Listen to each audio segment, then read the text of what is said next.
आज हम सब अवसानपुर गेट बच्चा यादव जी के दुकान के उद्घाटन के उपलक्ष्य में हम सब बच्चन यादव के दुकान के उद्घाटन के संबंधित हम सब उपस्थित हैं। सौभाग्य की बात इसलिए है कि इस समय धार्मिक कार्य इस धरा पर नवरात्रि का कार्यक्रम पूजन चल रहा है और इसमें भी हम सब एक साथ इस उद्घाटन के कार्यक्रम में उपस्थित हैं। इसलिए हम सब जो अपना अमूल्य समय निकाल करके आज उपस्थित हुए हैं, कम से कम इसका लाभ उठाएं। तो किस चीज़ का लाभ? रोज तो हम लोग लाभ उठाते हैं रुपया से, प्रतिदिन लाभ उठाते हैं नींद से, भोजन से, टेंशन से, पेंशन से, और आज हम लोग लाभ उठाएंगे धार्मिक एवं आध्यात्मिक बात से।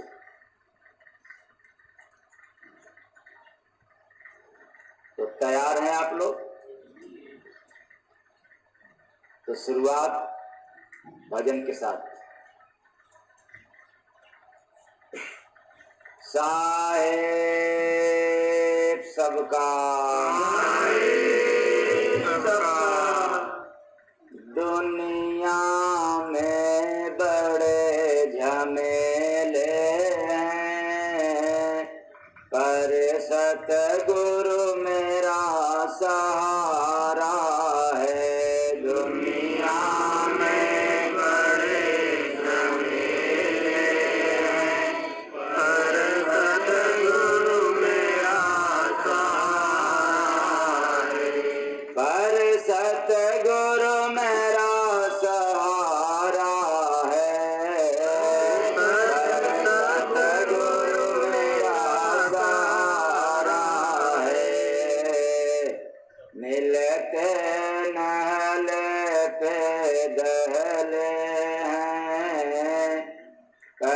सतगुरु मेरा सहारा है। नाले पे दहले हैं, पर सतगुरु मेरा सहारा है। यह दुनिया रैन बसेरा है, एक दिन यहाँ से जाना है।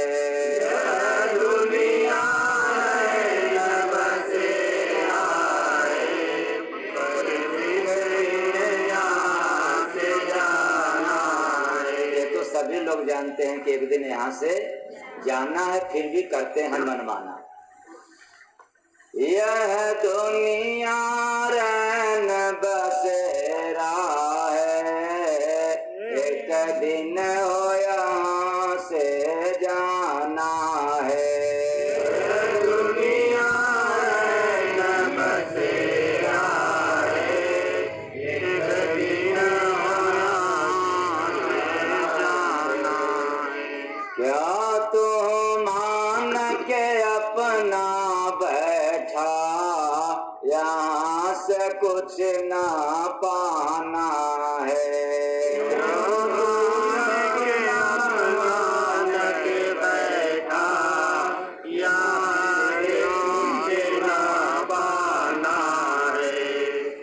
दुनिया के रंग निराले हैं, पर सतगुरु मेरा सहारा है।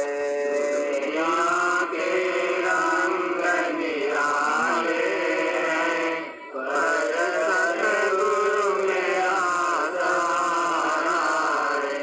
रिश्तों का कोई मोल नहीं, पैसे से सब बिक जाते हैं।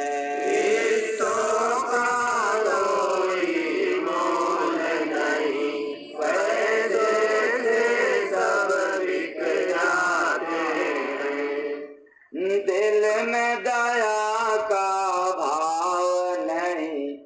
और घूम के कथा सुनाते हैं।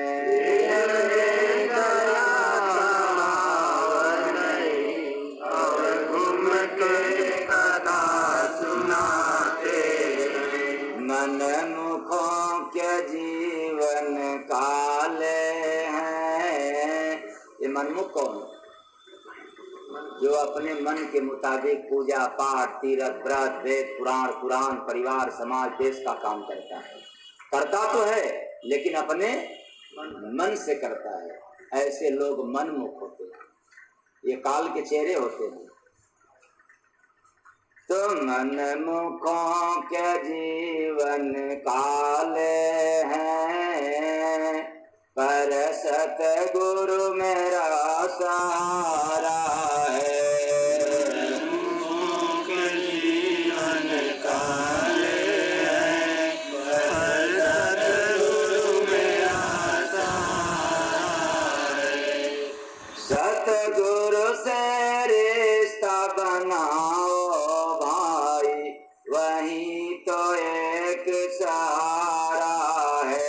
सतगुरु से रिश्ता बनाओ भाई, वही तो एक सहारा है। भव से पार करेंगे नैया, चरण ही उनका आधारा है। भव से पार करेंगे नैया, चरण ही उनका सहारा है। रिश्ते धरती के मेले हैं, पर सतगुरु मेरा सहारा है। धरती के मेले हैं, पर सतगुरु मेरा सहारा है। जय गुरु बांधे एक सहारा, करता भव से पार वही। जय गुरु बंदे एक सहारा, करता भव से पार वही। जो घट में है सुमिरन करता, मिलत सतगुरु देव यही। जो घट में सुमिरन करता, मिलते सतगुरु देव यही। यहाँ काल के सबही चेले हैं। किसके चेले? काल के, किसके चेले? काल के। दयाल का कब होगे? मरने के बाद। तो यहाँ काल के सबही चेले हैं, पर सतगुरु मेरा सहारा है। काल के सबही चेले हैं, पर सतगुरु मेरा सहारा है। पर सतगुरु मेरा सहारा है, पर सतगुरु मेरा सहारा है। पर सतगुरु मेरा सहारा है, पर सतगुरु मेरा सहारा है। दुनिया में बड़े झमेले हैं, पर सतगुरु मेरा सहारा है। दुनिया में बड़े झमेले हैं,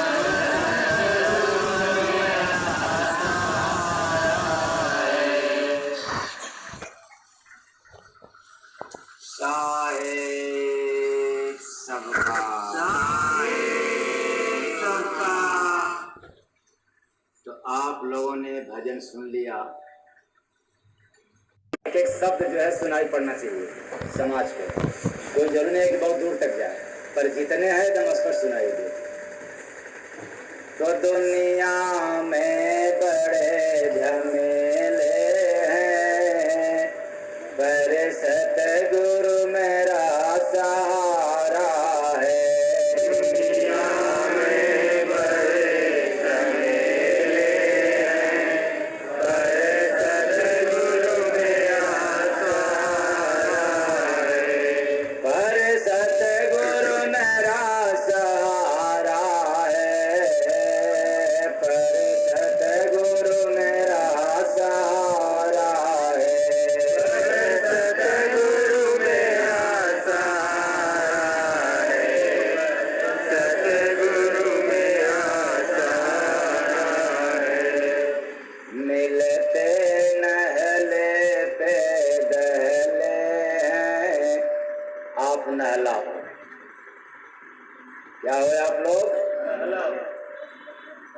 और ये लोग क्या हैं?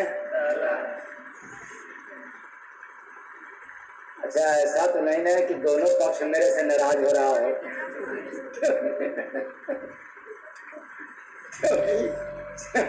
जब आप लोग नाराज हो जाएंगे तो हम सुनाएंगे किसको? सवाल इस बात की। तो ये पुरुष वर्ग नहला हो गया और शेरा वाली क्या हो गई? दहला। तो मिलते नहले पे दहले हैं, पर सतगुरु मेरा सहारा है।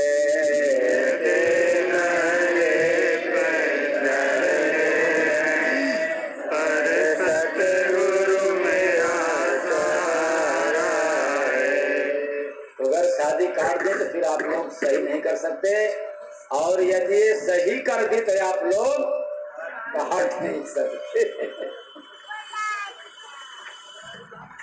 क्या बात। वैसे तो समाज में बड़ा कुरीतियां फैली है, देवियां लोग ही देवियों का ना सकती। ये देवियां जब जाती हैं किसी लड़की को देखने के लिए तो इनके पास चरित्र देखने का औकात नहीं है, इनके पास चरित्र देखने का ढंग नहीं है, क्योंकि इनकी नजरिया गंदी है। इसलिए केवल सूरत देखती, शक्ल देखती हैं कि लड़कियां देखने में ठीक ठाक है कि, और भी ठीक ठाक नहीं। लड़की तो बहुत ठीक है लेकिन वोट थोड़ा सा, क्या है, वोट थोड़ा सा छोटा हो गया, मोटा हो गया, जो भी आप लोग कह दें। चलो अच्छा, वोट सही है, सब सही है लड़की में, लेकिन नाक थोड़ा सा,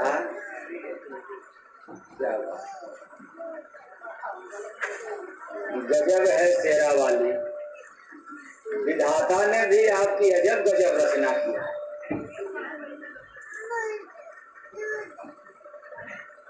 तो चरित्र देखने का इनके पास ढंग नहीं है। यही कारण है कि जब से देवियां शादी में आगे निकल गई, तब से आज के युग में घर में घर में कलह पैदा हुआ। इसका मूल कारण कौन है? शेरा वाली। कौन है? शेरा वाली। तो दुनिया झमेला तैयार, आप लोग नाराज तो नहीं हो रही हो? तो कम से कम जितने लोग सुन रही हो, लड़की को नाक टेढ़ा और ओठ मोटा से मत काटना। यदि काटना होगा तो चरित्र से काट देना। किससे काट देना? अगर लड़की का संस्कार अच्छा हो, चरित्र बढ़िया हो, तो नाक टेढ़ा भी हो तो कोई बात नहीं। क्यों कि देसी घी का लड्डू टेढ़ भी सही है। दुधारू गाय की लेकिन धन्य हो शेरा वाली, इतना झमेला पाल दिया। ये लोग क्या हो गए भाई, मैं क्या बताऊं, बहुत बरसने का मन करता है लेकिन मजबूरी है, मैं जहां पर बैठा हूं। और अगली बात मैं कहता हूं, इन देवियों के लिए कि दोष आप लोगों का नहीं, तो दोष किसका है भाई? जितने लोग कहते हैं पुरुष प्रधान देश है, ये उनकी दोष है। क्यों? कितना झमेला पाल रखा, अब उनके पास औकात नहीं है।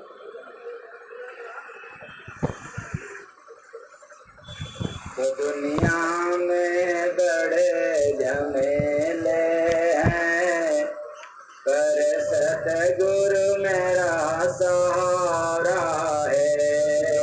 दुनिया में बड़े झमेले हैं, पर सतगुरु मेरा सहारा है। अब मेरी जिंदगी में कोई सहारा सतगुरु का नहीं है, तो हमारा अधिकार शेरा वाली के हाथ में है।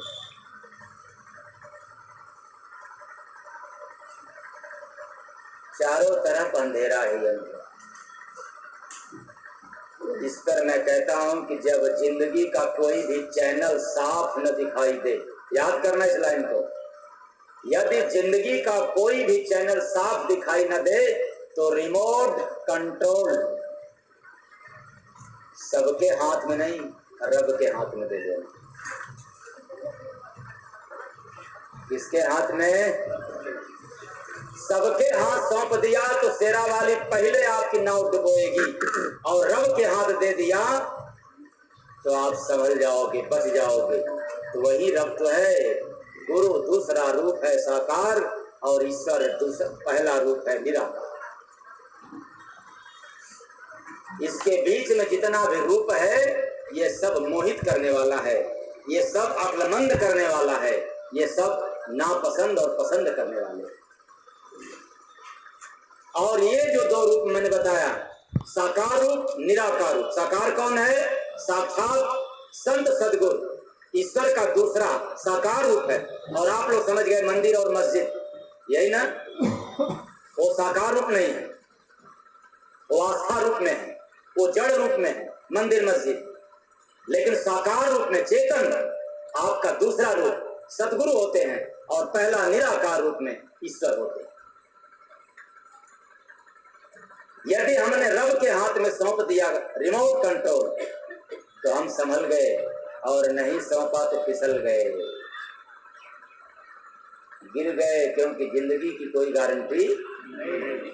जिसकी कोई गारंटी नहीं उसी को तो कहते हैं जिंदगी, और जिसकी कोई गारंटी है उसको कहते हैं मौत। उसको क्या कहते हैं? तो अपने जीवन की डोर पकड़ा देना अपने गुरु को, क्योंकि प्रभु निराकार रूप में है, आप पकड़ा नहीं पाओगे। साकार रूप में गुरु मिलते हैं, उनको पकड़ा दोगे तो डोरी हरि के हाथ हो जाएगी, रब के हाथ हो जाएगा।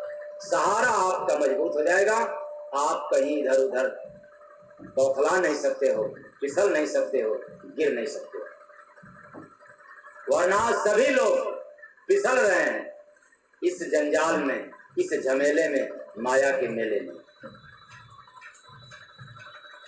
तो दुनिया का मेला पंछी अकेला, दुनिया का मेला पंछी अकेला, पिंजरा छोड़ के जाई रे, कोई न साथ निभाई रे।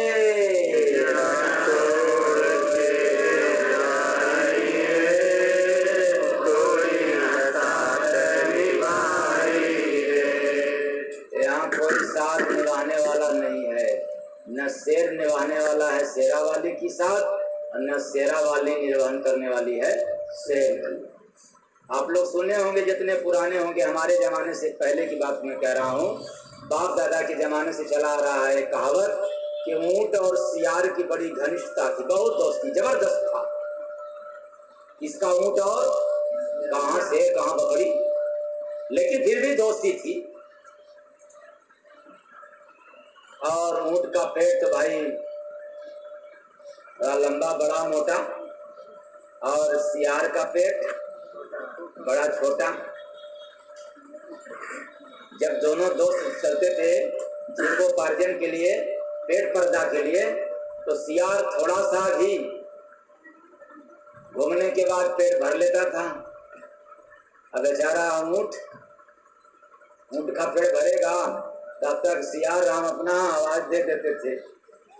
जब आवाज देते थे तो किसान जो है दौड़ा दिया करते थे, बेचारा दौड़े दौड़े परेशान, काजे से उसका पेट नहीं भर पाता था ऊंट का, और सियार डेली जो है खा करके मस्त हो जाता था। लेकिन एक समय में ऐसी घटना घटा कि आ गई बाढ़ का समय। किसका समय आ गया? बाढ़ का। तो बाढ़ में गुजारा किसका होगा? ऊंट का होगा कि सियार का? तो दोस्ती था ही। तो सियारा कह रहा है कि मोर भाई बचा लो, क्योंकि चारों तरफ जल ही जल दिखाई दे रहा है। हाँ, हम लोग दोस्त है ना। तो ऊंट भी कह रहा है कि अच्छा अब तो पाले पड़े, अब तो बतलाते हैं।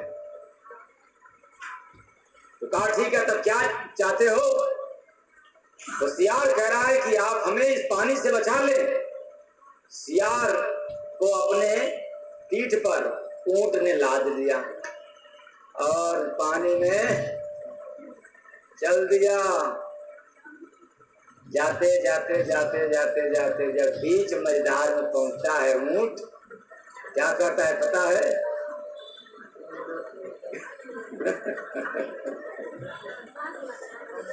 कहता है अब जरा लेटने का मन कर। और जैसे ही ऊंट लेटता है, पानी में करवट बदलता है, सियाराम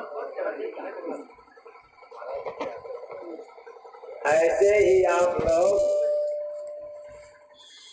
बीच मझधार में डुबोने वाले।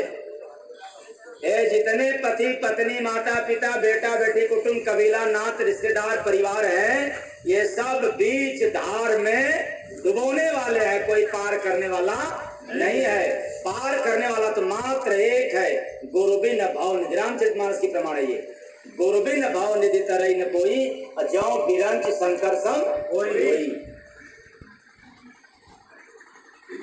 कौन पार कर सकता है भाई? गुरु। अगर मुझे गुरु बना करके पार होना चाहोगे तो अंधा गुरु बहिरा चेला और मांगे गुड़ थमावे। किसी अच्छे गुरु की तलाश कर लेना। कान फूकने वाले, वेद पुराण मंत्र जपने जपाने वाले, पूजा पाठ करने कराने वाले, हवन करने कराने वाले, यज्ञ करने कराने वाले गुरुओं के पास जाओगे तो अंधा गुरु बहिरा चेला और होए नरक में ठेलम। तत्वदर्शी गुरु के पास जाना, तत्वदर्शी महापुरुष के पास जाना।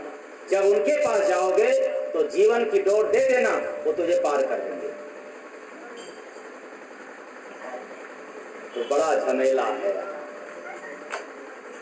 क्योंकि ठेलम ठेला है। एक मास्टर साहब ने कहा पप्पू नाम के लड़का से कि तुमने होमवर्क क्यों नहीं किया? इसलिए हम तुमसे नाराज हैं। तो बेचारा पप्पू जो है गुस्से में कहता है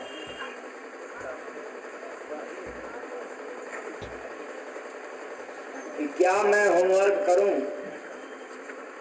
ये जो टीचर जी, जो मैडम जी,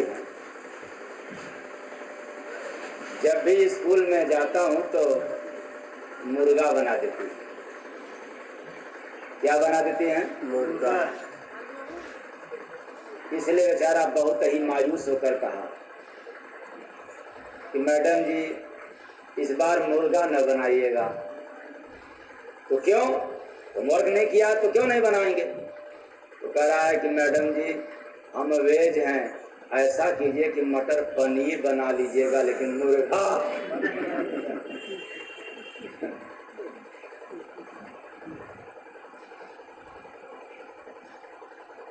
आप लोग क्या बनते हो भाई? मुर्गा तो नहीं बना लेकिन शेर बन गया, और शेर बन गया लेकिन शेरा वाली का पीछा।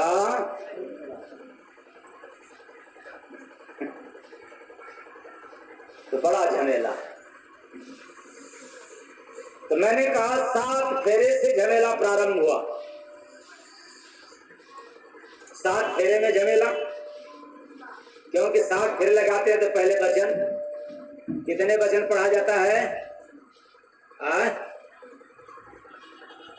अच्छा 3। तो आप बोलिए ना, ऐसे बोलिए। हमने सोचा कि नवरात्र में आप लोग उपवास हैं इसलिए बोली नहीं निकल रही है। भूखे भजन में होई गोपाला, उफर पड़ा जा कंठी।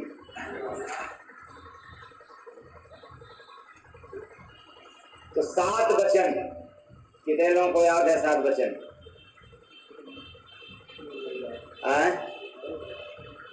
7 वचन किसको याद है? शेर को या शेरा वाली को? बता दूं क्यों नहीं याद है? उसको हम लोगों ने झमेला मान लिया। क्या समझ लिया था? अगर कोई गाली दे दिया तो भूल जाओगे, कहीं उधार दे दिए हो तो भूल जाओगे। क्या बात? सात वचन हम लोग भूल गए, उसको हमने झमेला बना लिया, फालतू समझ लिया। क्या इससे मतलब है? मतलब तो केवल शादी से है।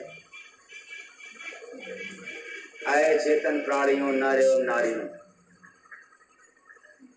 देखा जाए अनुभव की नजर से तो इस संसार में, परिवार में, सुबह से लेकर के शाम तक हर पल पल झमेला ही झमेला। और झमेला से हम लोग निकल नहीं पाया, उबर नहीं पाया।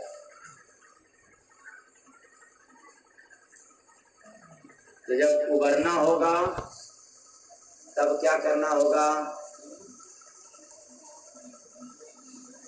सहारा किसका लेना होगा? तो दुनिया में बड़े झमेले हैं, पर सतगुरु मेरा सहारा है। दुनिया में बड़े झमेले हैं, पर सतगुरु मेरा सहारा है। तो अब जब सदगुरु मेरा सहारा है तो अब आप लोग कहोगे कि भाई गुरु को कैसे हम लोग खोजें, कैसे ढूंढें, कैसे परखें? यही बात आएगी, यही एक बात सबके सामने आएगा कि आखिर हम लोग कैसे माने कि ये गुरु अच्छे हैं और ये गुरु गड़बड़ है। एक अध्यापक महोदय ने पूछ दिया कि बच्चा ये बताओ काल कितने प्रकार के होते हैं? तो हम सब लोग तो यही जानते हैं ना,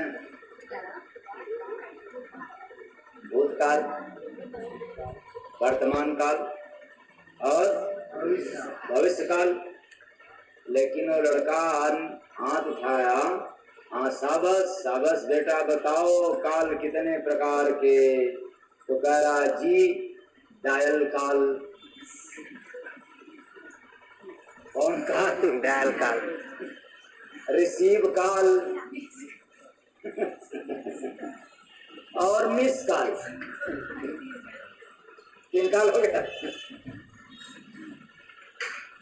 डायल काल, रिसीव काल और मिस काल, तीनों बेकार। ऐसे ही हम लोगों का चक्र चल रहा है। डायल किया, रिसीव नहीं हुआ, मिस हो गया। कोई बाणी आपने समाज में कहा, अरे चेतन प्राणियों, पुरुष वर्ग, आप समाज में कुछ भी करते हैं, डायल कर दिया लेकिन रिसीव नहीं हुआ। जब रिसीव नहीं हुआ तो क्या हो गया? मिस हो गया। इससे अच्छा तो शेरा वाली है कि अगर एक बार डायल कर दें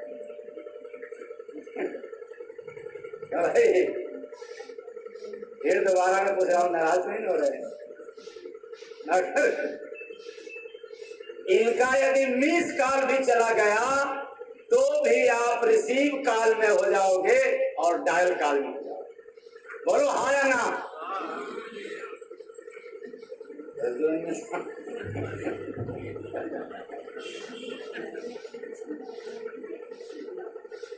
तो आप लोग कहेंगे कि आज इनके तरफ न क्यों, क्योंकि आज नवरात्र है, आज इनका बोलबाला शेरा वाली का।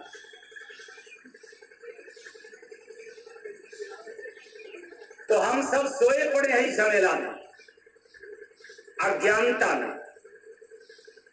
अपने कुटुंब कबीला में।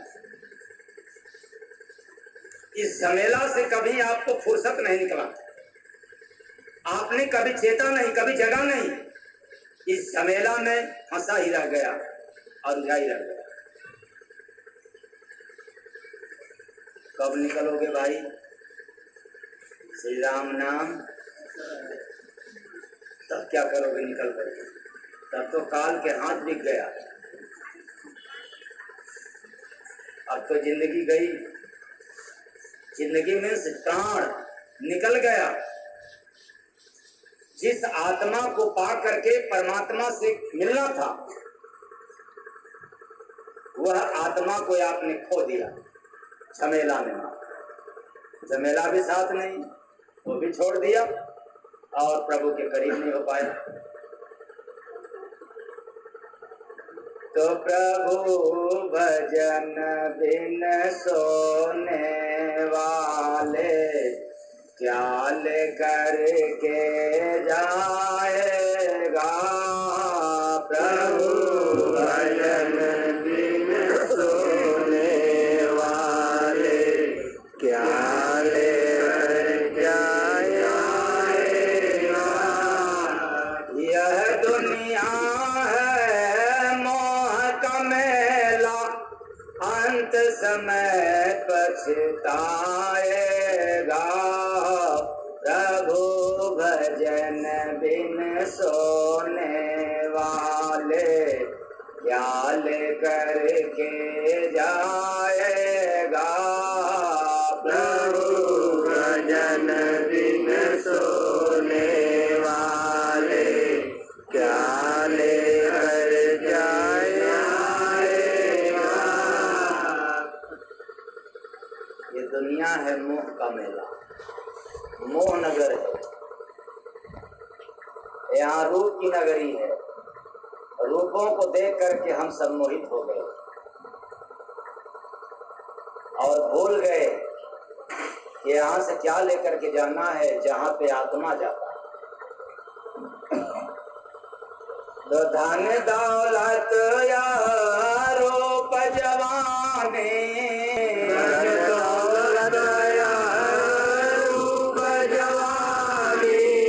चंद दिनों की इसकी कहानी, चंद दिनों की इसकी कहानी।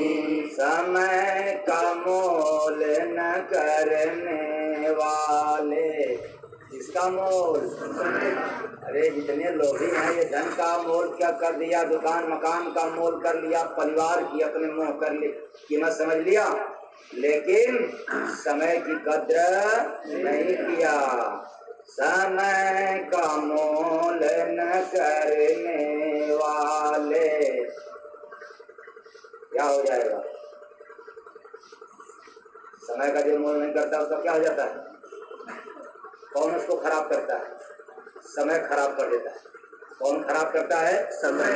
न पत्नी पति को खराब करती है, ना पति पत्नी को खराब कर सकती, ना बेटा बाप को खराब कर सकता, ना बाप बेटा को खराब कर सकता, ना बेटा बाप को महान बना सकता है, ना बाप बेटा को महान बना सकता है, ना धन किसी को महान बना सकता है, न तेरी जवानी किसी को महान बना सकता है। लेकिन समय तेरे अनुसार हो गया तो तुम महान हो जाओगे, समय तेरे विपरीत हो गया तो तुम नादान हो जाओगे, बेईमान हो जाओगे। सारा समय हमने बर्बाद कर दिया केवल मोह माया के चक्कर। तो समय का मोल न करने वाले अंत समय पछताएगा। समय का मोल न करने वाले अंत समय पछताएगा। तो हम सब सोए पड़े मोह माया के चक्कर, झमेला में ठेलम ठेला कर। इधर से लोग भूत प्रेत को ठेलते हैं उस पड़ोसी के घर, और वो पड़ोसी वाला ठेलता है दूसरे पड़ोसी वाले के घर। ठेलम ठेला जारी। पत्नी ठेलती है कि हमारे पास कोई बीमारी नहीं है, कोई कमी नहीं है, सब कमी तो सड़सी के पापा के पास। और बेचारे सड़सी के पापा भी कहते हैं कि मोरे अंदर कोई कमी नहीं है, सारी कमी हमारे सड़सी के, यहाँ कोई राजी नहीं।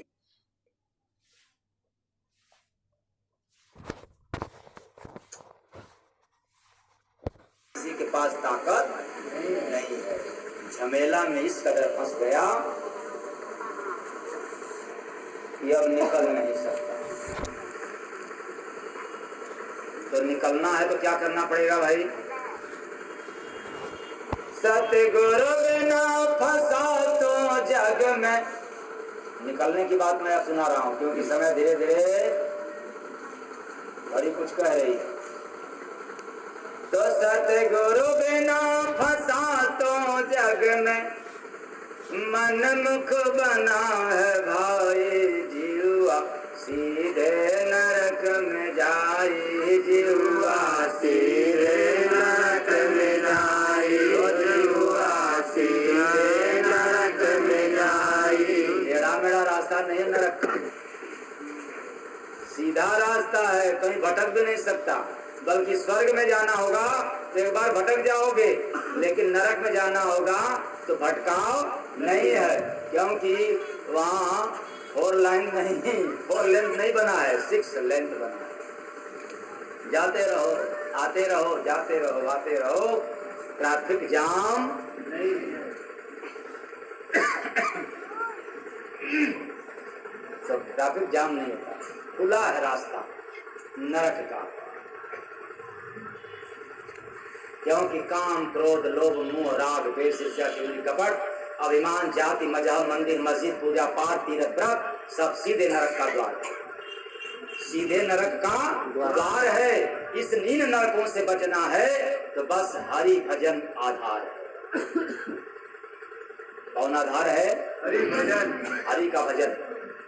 न कि शंकर का भजन, न दुर्गा का भजन, न काली का भजन, न मंदिर का भजन, न मस्जिद का भजन, यह है हरि का भजन। और इसके लिए शंकर भगवान ने खुद कहा है कि रामचरितमानस में, उमा कहूँ मैं अनुभव अपना, असत हरि भजन जगत सब सपना। प्रमाण लिखा है कि मनगढ़ंत की बात मैं सुना रहा हूँ। सत हरि भजन जगत सब सपना। एक हरि का भजन ही सत्य है, आधार। और उस भजन को देने वाला, उस भजन को कराने वाला सतगुरु हो गया। सभी लोग कराने का अधिकार नहीं करा सकते। तो सतगुरु बिना फंसा तो जग में, मन मुख बना है भाई। तो मनमुख में मैंने पहले ही बता दिया था, थोड़ा सा याद दिला दे रहा हूँ। आप कठिन से कठिन दुर्गा जी की पूजा करें फिर भी मनमुख है। आप तन मन धन के साथ पूजा करें देवी भगवती का, देवताओं का, तो भी आप मनमुख हैं।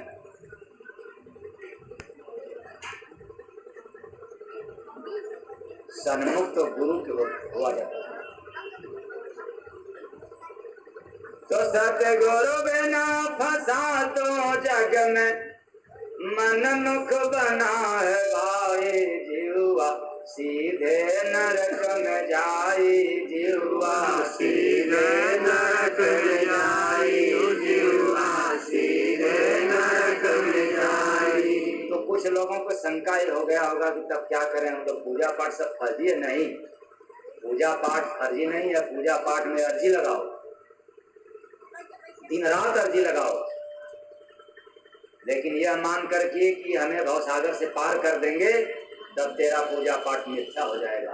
केवल आस्था के साथ पूजा पाठ करोगे तो पूजा पाठ कुछ काम आएगा, क्षणिक काम आएगा।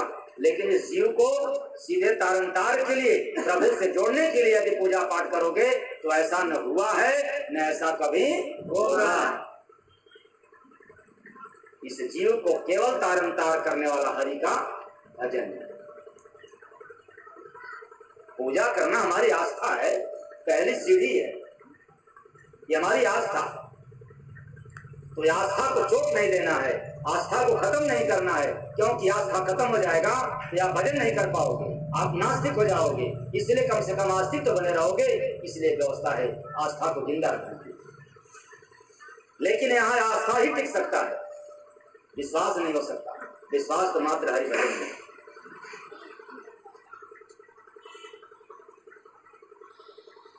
तो भोला सत्संग धर्म के कारण, भोला सत्संग धर्म के कारण, कर्म प्रधान किया ना धारण, कर्म प्रधान किया ना धारण। दुनिया में का तन पाई, दुनिया में लुट माया फिर मानुष तन ना पाई, जीवा सीधे नरक में जाई, जीवा सीधे नरक में जाई, जीवा सीधे नरक में जाई। हरि भजन का अवसर पाया, हरि भजन का अवसर पाया, देकर वचन गर्भ से आया, देकर वचन गर्भ से आया। भजन भक्ति बिन जानो बंद, होगा नहीं भलाई, जीवा सीधे नरक में जाई, जीवा सीधे नरक में जाई, जीवा सीधे नरक में जाई। रामचरितमानस में गोस्वामी बाबा ने स्पष्ट शब्दों में प्रमाणित किया है कि यह जीव जो है गर्भ में वचन देकर के आया था, वादा करके आया था कि अब प्रभु कृपा करो यही भांति, और सब तजी भजन करब दिन रात्रि, सब तजी पूजा करब दिन रात्रि। क्या वादा देकर के आया है कि सब तजी पाठ करब दिन रात्रि, तीर्थ करब, उपवास करब। इसके लिए संकल्प नहीं किया था, संकल्प मात्र या आत्मा एक काज के लिए किया था कि सब तज भजन करब दिन रात्रि, भजन करने के लिए। तो बिना भजन का नरक का द्वार, इससे कोई बचाने वाला नहीं है धरती पर। जीवन में सत्कर्म न करता, जीवन में सत्कर्म न करता। सभी लोग कर्म करते हैं लेकिन सत्कर्म नहीं करते, और जब तक जिंदगी में सत्कर्म नहीं करोगे तब तक आप माया के मेला में फंसे रहोगे, और जिस दिन से सत्कर्म प्रारंभ हो जाएगा उस दिन झमेला से मुक्ति मिल जाएगी। पशु सम केवल पेट को भरता, पशु सम केवल पेट को भरता। जिसके विषय में आप समझ नहीं पाया, रोज कहते हैं कि हमने कर्म किया, हमने कर्म किया। यदि गधा भी कहे कि हमने कर्म किया तो कोई गलत बात नहीं है, क्योंकि सुबह से लेकर के शाम तक पेट के लिए जो काम करते हो आप लोग उसको कहते हो कर्म है। तो पेट के लिए गधा भी काम करता है, उसका भी क्या हो गया कर्म। लेकिन मनुष्य के तन में और गधा के तन में और के तन में फर्क क्या है कि मनुष्य कर्म के साथ साथ शुभ कर्म सत्कर्म कर सकता है, लेकिन गधा कर्म के सिवाय और कुछ नहीं कर सकता। इसलिए सत्कर्म करो, हरि भजन ही सत्कर्म है, दान पुण्य सेवा सत्संग ही सत्कर्म है। तो सारा सुविधा छिन जाएगा, जन्म जन्म पछताए, जीवा सीधे नरक में जाई, जीवा सीधे नरक में जाई, जीवा सीधे नरक में जाई। सारा सुविधा छिन जाएगा। जो रस मलाई रबड़ी दूध मलाई घी खा रहे हैं और एसी में रह रहे हैं, बढ़िया गाड़ी में घूम रहे हैं, बढ़िया घोड़ा पर चढ़ रहे हैं और बढ़िया बढ़िया लोगों से मुलाकात हो रही है, ये सारी सुविधा बढ़िया बढ़िया मोबाइल जो है रख लिए हो, क्या करने वाला, रात रात भर खांचने वाला, खींचने वाला। और मैं क्या बताऊं, ये बात जब आ गई तो थोड़ा सा संदेश मैं दे देना चाहता हूँ लड़कों एवं लड़कियों को। कौन वाला जो उसको क्या कहते हैं भाई, कौन मोबाइल है वो, बोलो बच्चों।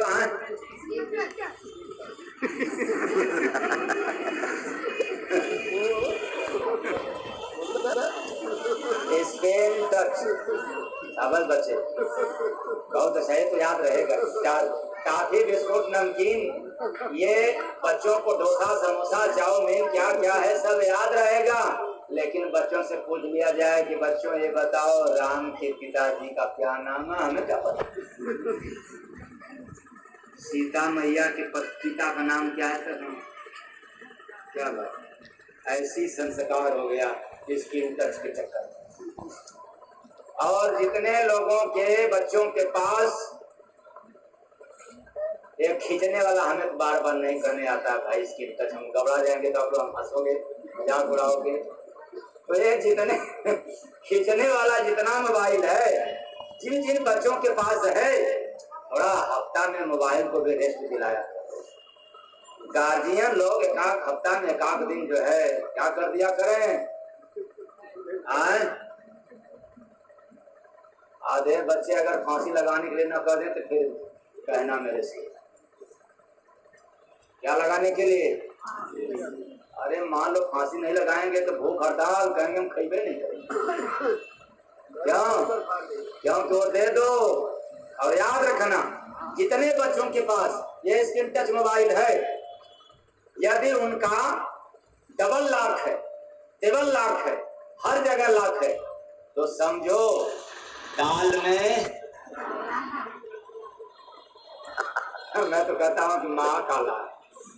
अपने खातों और ऐसे बच्चों से कभी उम्मीद मत रखना कि हमारे खानदान का, हमारे परिवार का मान मर्यादा रखेगा। निश्चित है कि वही औलाद, चाहे वो बच्चे हो या बच्चियां हो, तुम्हारा नाम डुबो देगा। अलर्ट हो जाओ, होशियार हो जाओ। क्या होशियार होना है? एक अपने घर में ऑफिस बना लो, ओपन, कुर्सी रख दो, टेबल रख दो, मतलब मेज रख दो। जब इतना पैसे का तुम मोबाइल दे सकते हो तो अपने बच्चों के लिए एक संस्कार और एक सुविधा और दे दो। टेबल रख दो, मोबाइल, कुर्सी। बच्चा जितना सर्च करना है, जितना पढ़ना है ना, इसी जगह पढ़ लो। यदि बच्चा कहे कि टावर नहीं पकड़ रहा है, बहाना तो कर, तो टावर पकड़ने वाला सिम ले लेना, ठीक? और समझ लो कोई भी सिम का टावर नहीं पकड़ रहा है तो समझ लो कि वही झावर है। तो मोबाइल बच्चों को एकांत में देखने की इजाजत मत दो, और दे दिया तो बच्चे का संस्कार, स्वभाव गड़बड़ हो गया। बाकी आप लोगों की मर्जी, मैं आपके औलादों का दुश्मन नहीं हूँ। बच्चों, आप लोग मत समझना कि मैं आपका दुश्मन हूँ। मैं चाहता हूँ कि हर बच्चे पढ़ें, तैयारी करें, आईएएस बने, आईपीएस बने, पीसीएस बने, अधिकारी बने, डॉक्टर बने, इंजीनियर बने, ताकि हम लोग तेरे पास आकर के डॉक्टर साहब, इंजीनियर साहब, सरकार ये काम हो जाना चाहिए कहें। लेकिन जब इनसे संभल जाओगे तब, और नहीं संभला तो समझ जाओ कि मोबाइल ही आपका नाशक है। दिमाग खराब कर देगा, आँख की रोशनी खराब कर देगा। दुनिया का कोई डॉक्टर है आपको फिर दोबारा रोशनी देने वाला नहीं होगा।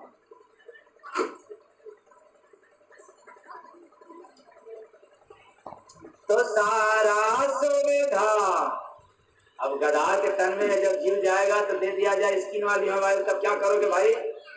पांव रख करके उस पर श्री राम नाम, तो ये सब सुविधा क्या हो जाएगा? तो सारा सुविधा छिन जाएगा, या नाम पछताए जीवा, सीधे नरक में जाए जीवा, सीधे नरक में जाए जीवा, सीधे नरक में जाए। नर्तन घर भाड़े का वासा, नर्तन घर भाड़े का वासा। ये जो सांस है आपको उधार में मिला है, ये जो मकान है, शरीर रूपी जो मकान है, इसका भाड़ा लगता है रोज।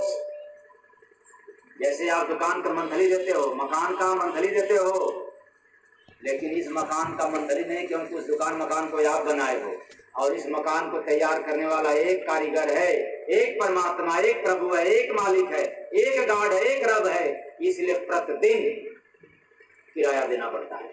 और याद रखना, जो आप लोग दुकान मकान तैयार कराते हो, यह गांधी छाप देना पड़ता है, कागज की दौलत देना पड़ता है। लेकिन जिस खुदा ने इस मकान को तैयार बनाया है, तैयार किया है, इसका किराया ये धन दौलत संपदा नहीं है। जितनी बार उनको याद करोगे उतनी बार कर्ज से मुक्त होगे, और जितनी बार नहीं याद करोगे उतनी बार कर्जा तेरे जीवन पर चढ़ता जाएगा। तो नर तन घर भाड़े का वासा, नर तन घर भाड़े का वासा, दिया प्रभु ने कर्ज में श्वासा, दिया प्रभु ने कर्ज में श्वासा। सेवा सत्संग दान भजन बिन ना होता भर पाए जीवा, सीधे नरक में जाई जीवा, सीधे नरक में जाई जीवा, सीधे नरक में जाई। कोटि देव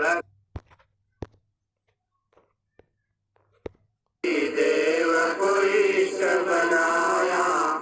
जीवन में किसी को रुला करके देवी देवताओं की पूजा किया, हवन यज्ञ किया तो कोई फायदा नहीं है। क्यों? अगर रोज प्रतिदिन किसी एक भी आदमी को हंसा दिया तो समझ जाओ कि हवन करने की जरूरत नहीं है, अगरबत्ती घुमाने की जरूरत नहीं है, वरना मुख में राम बगल में छुरी पा जाओ हाथ काट ले। एक भी व्यक्ति को जिंदगी में अपने हंसा दिया, क्योंकि यहाँ कोई हंसाना नहीं चाहता। अंग्रेज ने पूछा भारत के टीम से, खिलाड़ी टीम से, वो भी कबड्डी वाले से, भाई आप लोग कबड्डी में ही क्यों चैंपियन रहते हो, बात क्या है? कहता है जी ऐसा है ना। हाँ तो कैसा है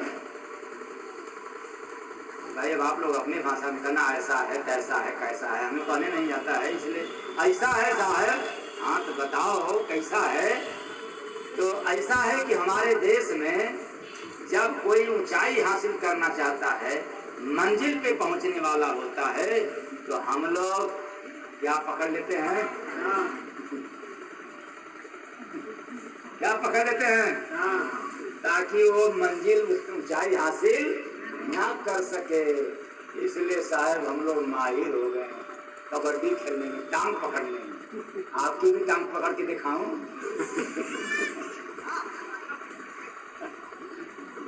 अंग्रेज कहा ना बाबा, तुम लोग अपनी टांग अपने पकड़ा करो। हम लोग तो टांग नहीं पकड़ते, बल्कि टांग की जगह किसी की हाथ पकड़ते हैं। किसी की हाथ पकड़ने के लिए किसी के पास समय नहीं होता है, लेकिन किसी की टांग पकड़ने के लिए दिन भर उल्लू की तरह ताकते, दिन भर टांग पकड़ने। कम मौका मिले कि टांग पकड़ के खींच दूं। देवरान जेठान की और जेठान देवरान की, सास बहू की और बहू और जाई ननद की और ननद, बाप बेटा की बेटा, भाई भाई का, पड़ोसी पड़ोसी का आदान, एक टक टक निगाह से देखता रहता है कब घात मिले कि हम टांग उसका। हाँ हम सब केकड़ा क्या है? केकड़ा का भी नहीं काम होता। केकड़ा जो है पहले वाले केकड़ा का हेकड़ा निकाल देता है, चलते चलते जाता है, पीछे से पकड़ लेता है कि वो कहाँ जा रहा है, हम भी चला देते हैं। तब तक बेचारे के पास इतना लोड जाता है कि वो भी है। तो मैंने कहा कि आप किसी को रुला करके, किसी को कष्ट देकर, किसी की निंदा चुगलाई करके कितना भी हवन कर लो, करा लो, कोई माने नहीं, कोई फायदा नहीं है। और एक भी अगरबत्ती घुमाने की आवश्यकता नहीं पड़ेगी जब आप अपनी जिंदगी में किसी आदमी को हंसा दिए।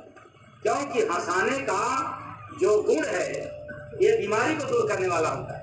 ये हंसाने का जो गुण, हंसने का जो गुण है, ये केवल मनुष्य को है, न कि गधा को हंसाया जा सकता है। और हंसाना कोई आसान बात नहीं है, रुलाना बहुत आसान बात है, ताना कसना बहुत आसान बात है, लेकिन हंसाना बहुत कठिन बात है। कितने लोग हंसाते हो भाई? जो हंसा तो क्या कहते हो, हंसने को इतना बदनाम कर दिया कि जो हंसा तो और फंसने वाले का घर तो जाकर के देखो। कोटि देव को इष्ट बनाया, कोटि देव को इष्ट बनाया। अब मैं भी सोच रहा हूँ कि जल्दी से घट में आत्म नहीं जनाया, घट में आत्म नहीं जलाया।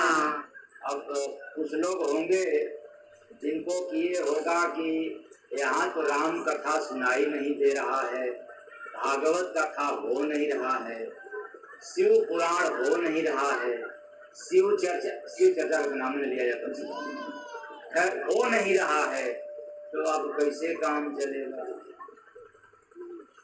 जितने शिव चर्चा वाले होंगे, कोई ये मत समझना कि मैं आपकी बुराई कर रहा हूँ, लेकिन शिव का काम है सीधे काल के दरबार में जाना। क्योंकि जो शंकर अपने पत्नी को नहीं बचा पाए काल के गाल से, जाकर के मर गई, जल गई, भला वो शंकर आपको कैसे बचाएंगे।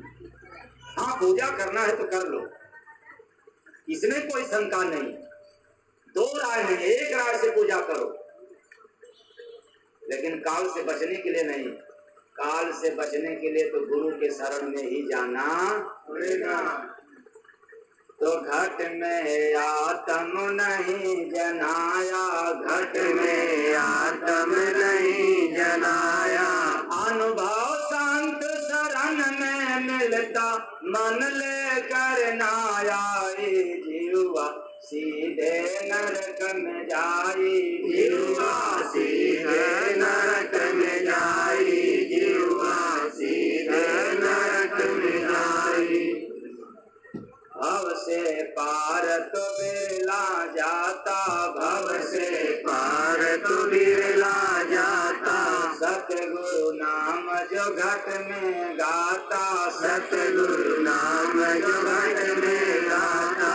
कहते स्वामी जय गुरु बंदे, सत्य वचन समझाई, जीवा सीधे नरक में जाई, जीवा सीधे नरक में जाई, जीवा सीधे नरक में जाई। सतगुरु बिना फंसा तो जग में, मन मुख बनावे भाई, जीवा सीधे नरक में जाई, जीवा सीधे नरक में जाई, जीवा सीधे नरक में जाई।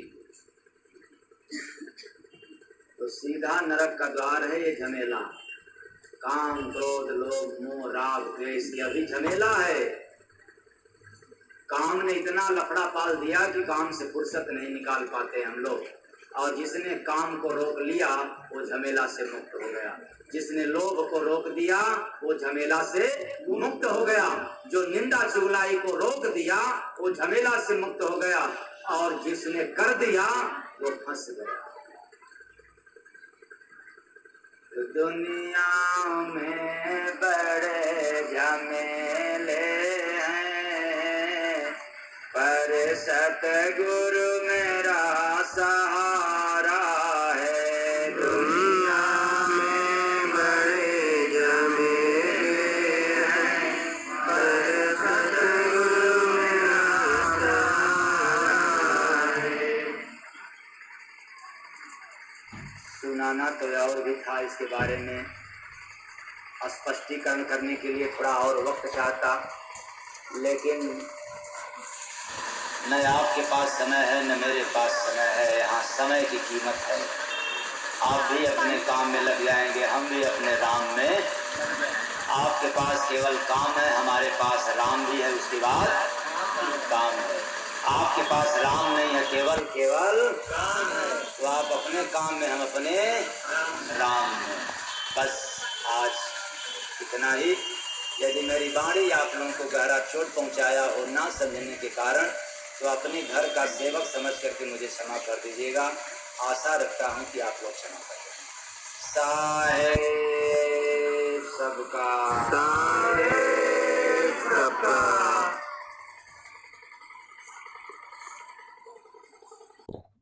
नमस्कार दोस्तों, आप सभी लोगों का मेरे YouTube चैनल में तहे दिल से हार्दिक स्वागत है। लाइक, सब्सक्राइब तथा बेल आइकन को प्रेस करना न भूलें। सबसे पहले परम संत स्वामी जय गुरुबंदे जी महाराज के आध्यात्मिक सत्संग व भजन की वीडियो की नोटिफिकेशन की जानकारी के लिए और मालिक के सेवा का फल प्राप्त करना न भूलें। इनके YouTube वीडियोज लिंक को व्हाट्सएप, ट्विटर, टेलीग्राम, फेसबुक पर शेयर करके मालिक के संदेश को पूरे विश्व में जन जन के कानों तक पहुंचाने के लिए, जिसको सुनकर लोगों के दिल में प्रभु परमात्मा को प्राप्त करने की चाह पैदा होगी और मालिक की कृपा से उस अविनाशी परमात्मा को जीते जी भजन करके प्राप्त कर सकेंगे, जिनको प्राप्त करने के बाद पुनः जन्म मरण 84 के चक्कर से छुटकारा प्राप्त हो जाएगा, जिनको पाने के बाद कुछ भी शेष नहीं रह जाता है। जय गुरु बंदे साहेब।